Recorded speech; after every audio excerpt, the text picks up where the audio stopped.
स्वागत है मित्रों हमारे YouTube चैनल तलाश माँ की पद्मश्री आचार्य कौलक्लूरी इनाक जी की।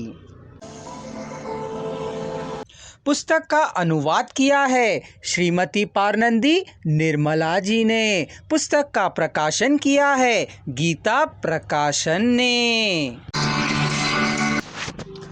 कहा जाता है यह थे कहीं गांव में रहते थे, वहां से नगर को आए थे। वे गरीब लोग थे, दरिद्रता की जिंदगी जीते थे। हर महीने बंगले को आकर बच्ची का वेतन ले जाया करते थे। वे हैदराबाद में कहीं रहते थे, ऐसा कहा जाया करता था।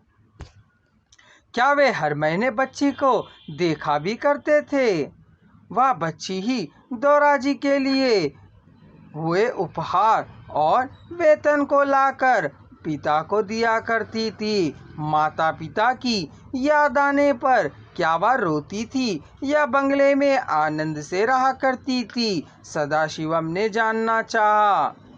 बहुत आनंद से रहा करती थी। दौराजी और राजमाता के साथ आकर उनके पास बैठकर खाना भी खाया करती थी। मेरा पकाया खाना बहुत स्वादिष्ट है के मुझसे कहा करती थी। सुनंदिनी को राजमाता और दौराजी क्या पालते थे?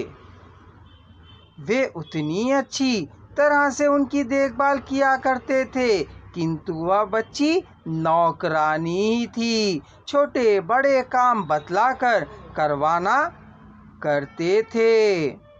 वह राजमाता के साथ रहती थी या दौराजी के साथ रहा करती थी? वह दौराजी के साथ ही रहा करती थी। वे जो भी बतलाएं वह किया करती थी। दौराजी के पास नाचने गाने वालियां आया करती थी ना।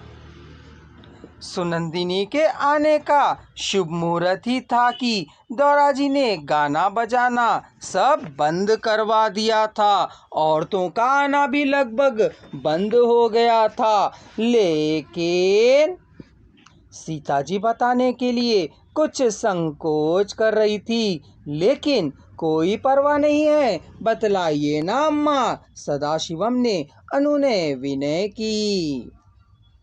शराब पीना बंद नहीं हुआ था। वह बच्ची ही गिलासों को रखती थी, बोतलों को करीने से उठाती थी, बकेट में आइस क्यूब रखती थी, सारे काम किया करती थी। दौराजी किसी पर भरोसा नहीं करते थे। शराब भी जो उन्हें चाहिए होती थी उसे महीनों तक काम चलाने वाली ना जाने वे कहाँ से अपने साथ ले आया करते थे। किस कारण से? संदेह के कारण।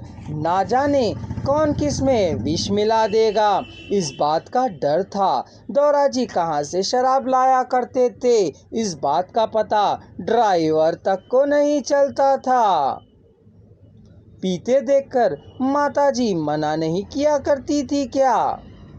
राजमाता बात भी नहीं करती थी। उनको आनंद देने वाली बातों में वे दखल नहीं दिया करती थी।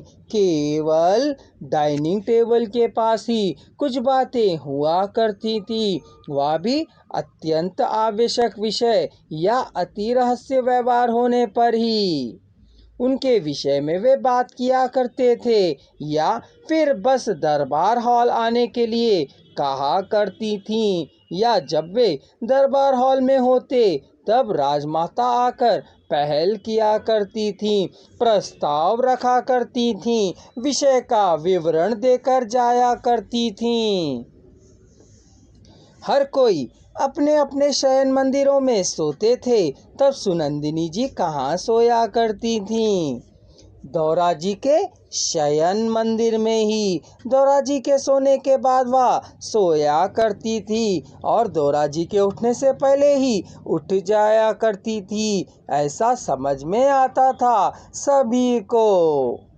बच्ची का स्नान पान आदि दौराजी के शयन मंदिर में ही होता था। किसी को भी अपने पास न आने देने वाले दौराजी क्या सुनंदिनी को अपने पास आने दिया करते थे?